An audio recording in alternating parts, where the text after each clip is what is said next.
Film berdasarkan kisah nyata, di mana wanita bernama Natalie berlari di tengah salju dalam keadaan penuh luka. Pemburu bernama Corey menembak salah satu serigala yang membuat kawanan domba aman dari ancaman serigala. Dia pun menarik bangkai serigala itu, dan setibanya di kota, Corey mendatangi mantan istrinya bernama Wilma, di mana dia akan menjemput putranya bernama Casey. Corey akan berburu di dekat pemukiman orang tua Wilma, lalu Casey pun turun dengan membawa barang-barangnya, dan terungkap Wilma akan mengikuti wawancara di kota lain. Keduanya pun pergi dari tempat itu, lalu terlihat Corey dan Casey berada di kandang kuda, di mana Corey mengajarkan anaknya merawat kuda. Casey juga diajarkan cara menunggangi kuda, yang ternyata dia memiliki bakat mengendalikan kuda. Kemudian mobil memasuki wilayah pribumi Indian, lalu tiba di lokasi rumah orang tua Wilma bernama Dan. Corey mendapatkan tugas itu dari kepala polisi, lalu keduanya pun berjalan ke lokasi kejadian, di mana itu adalah ulah singa.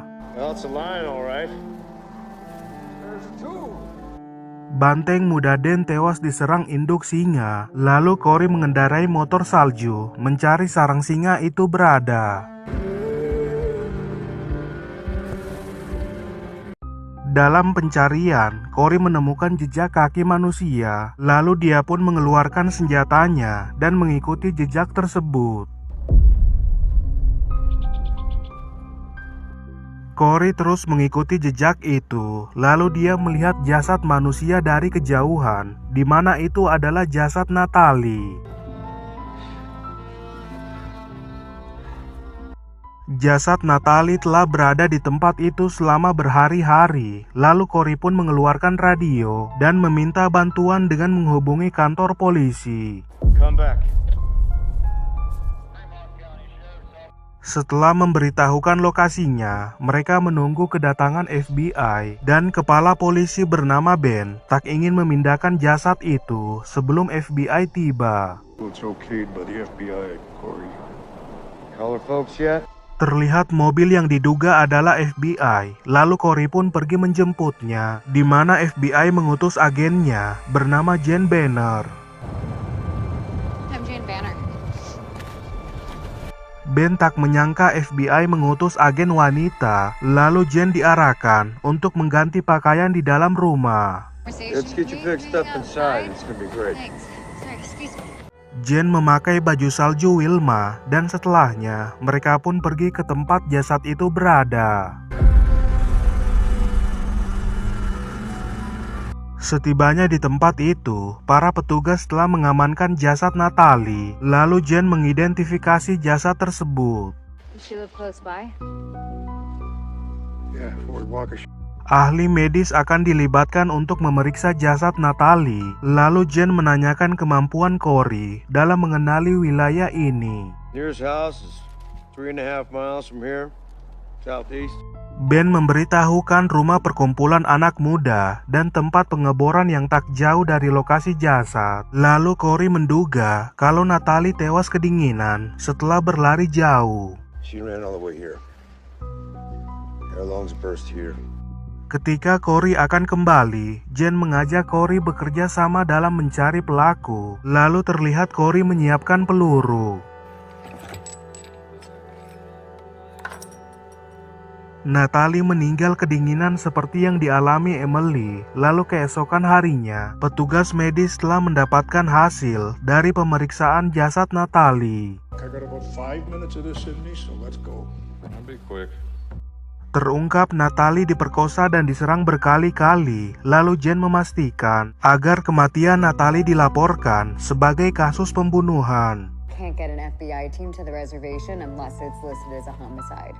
Jen khawatir ditarik oleh atasannya jika laporan kematian Natalie disebabkan karena kecelakaan. Lalu keduanya pun menghubungi Cory. Yeah. Kemudian Jen dan Ben mendatangi rumah orang tua Natalie, di mana Jen ingin berbicara pada ibunya Natalie, dan Martin terpaksa mengizinkan hal itu. Bedroom's just this way. Ibunya Natalie sedang melukai dirinya sendiri, dan Jen meminta maaf atas sikapnya. Lalu Martin tak kuasa menahan kesedihan setelah Cory tiba di tempat tersebut.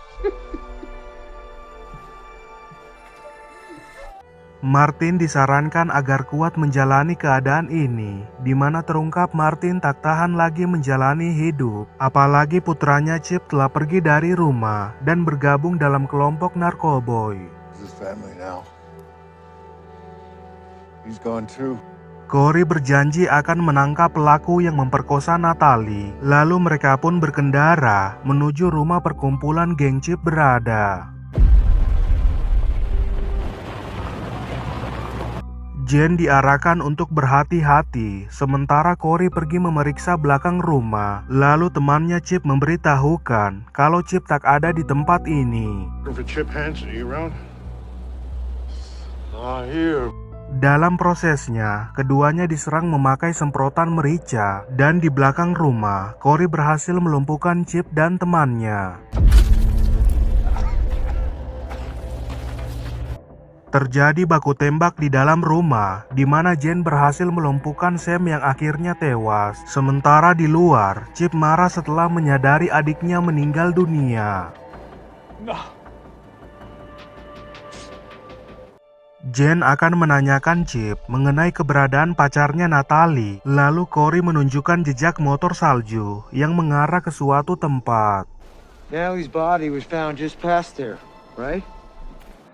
Keduanya pun berkendara mengikuti jejak tersebut, dan setibanya di puncak, Cory mengarahkan agar mengikuti jejak itu dengan berjalan kaki. Ketika sedang berjalan mengikuti jejak, keduanya menemukan jasad seorang pria, di mana Jen tak menyangka dengan hal tersebut. Di malam harinya, mereka berencana mendatangi lokasi pengeboran minyak, dan sementara ini Chip dan teman-temannya menjadi tersangka. Lalu Cory pun akan berbicara pada Chip.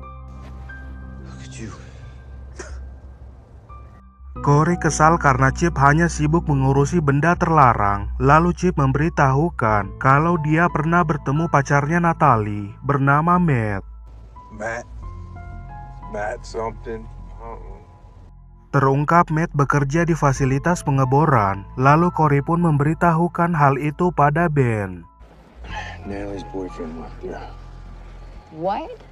Cory diperintahkan ikut ke lokasi pengeboran, dan beberapa saat kemudian dia memberitahukan kejadian itu pada mantan istrinya. Namun Wilma masih bersedih dengan kematian Emily. Good night, Cory. Ketika tiba di kabin, Jen telah berada di tempat itu. Lalu Cory mengajaknya ke dalam, di mana dia memberitahukan kematian anaknya Emily.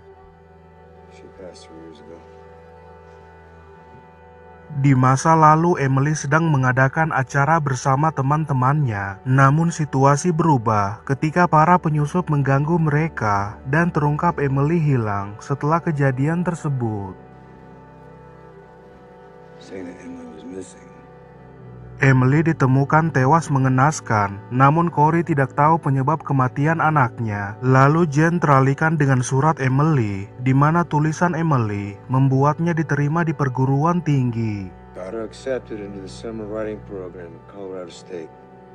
Jen pun memastikan rencana mereka ke lokasi pengeboran besok pagi, dan keesokan harinya beberapa petugas akan ikut bersama mereka. The drill station has cameras all along its perimeter, so we're hoping one of the cameras. Mereka akan menggeledah karavan Matt, dan Cory akan menjaga mereka dari kejauhan. Lalu kelompok itu pun berkendara menuju lokasi pengeboran.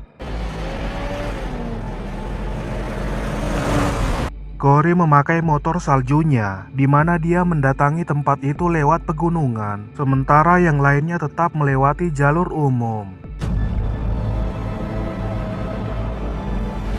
Kemudian mereka menggunakan motor salju, diikuti Corey yang menemukan jejak singa, lalu dia memutuskan untuk berjalan kaki. Setibanya di lokasi pengeboran, pria bernama Curtis menyambut mereka. Lalu para petugas menanyakan keberadaan Matt yang ternyata telah pergi bersama pacarnya 3 hari yang lalu. No, he got in a fight with his girlfriend a couple of days ago. She took off. Jen menanyakan luka di wajah mereka, di mana Curtis memberitahukan hal itu disebabkan pohon tumbang. Lalu para petugas akan memeriksa tempat itu, sementara Corey mengawasi dari kejauhan. Corey menemukan sarang singa, dan ketika dia berpindah tempat, Corey menyadari bahwa kedatangan mereka telah diintai para pekerja tersebut.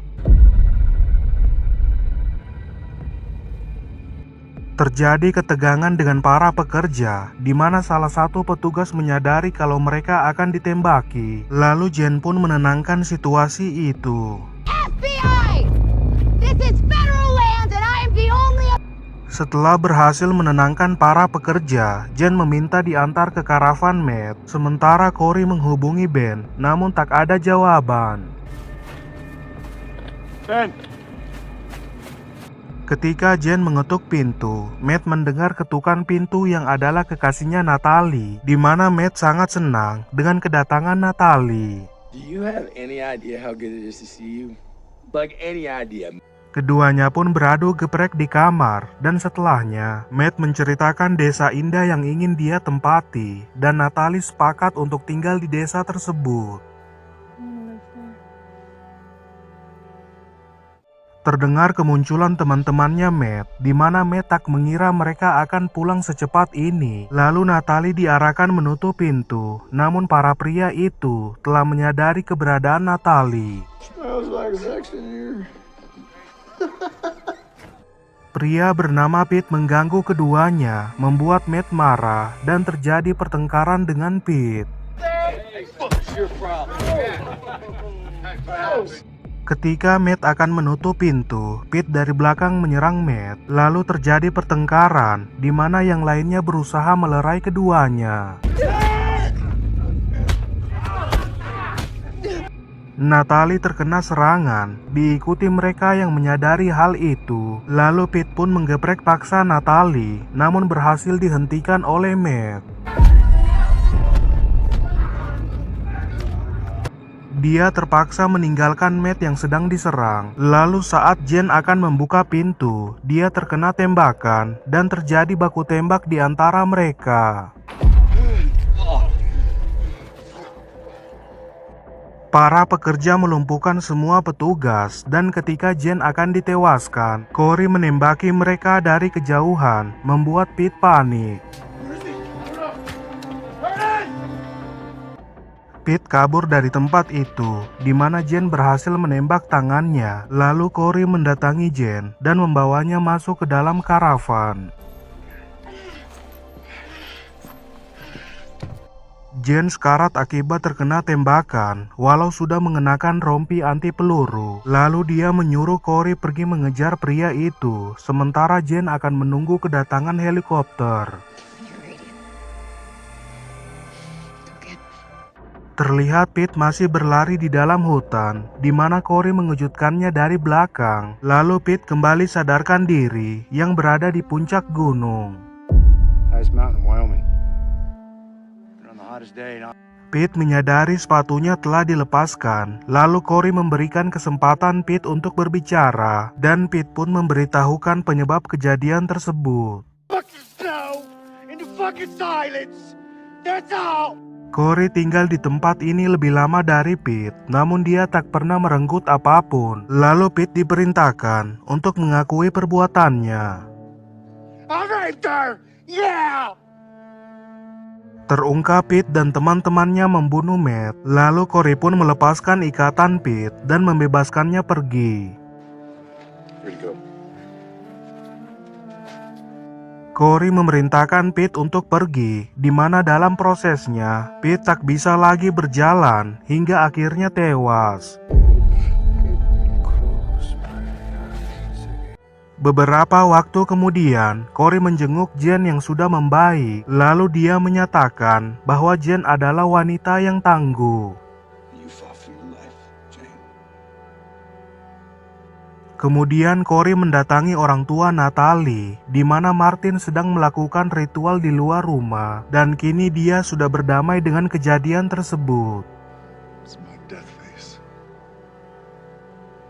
Martin sebelumnya akan mengakhiri hidup, namun telepon dari Chip membuatnya kembali mempunyai harapan hidup. First time Chip's called me in over a year. Dia semakin bahagia setelah mengetahui Pete telah ditewaskan. Lalu layar menjelaskan banyak gadis pribumi yang hilang, namun tak ada yang tahu pasti jumlah gadis yang telah menghilang.